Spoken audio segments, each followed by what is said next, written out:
wancar-car kilagumi ya Tuhan harurungkolet kisuntan ki wancar-car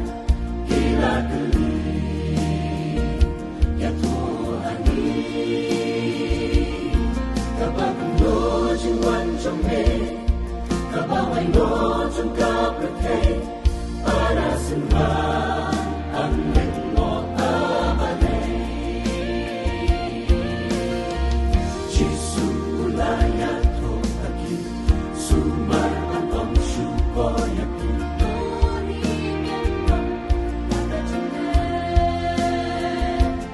Hagagagay ko kres etang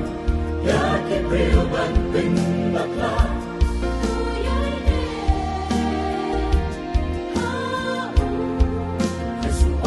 Piyana Ken sayo so siya ang gitman Ba't cinta gitman Pinilay man siya Kenjaban real kan benyabe Ya kenjaban real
Jing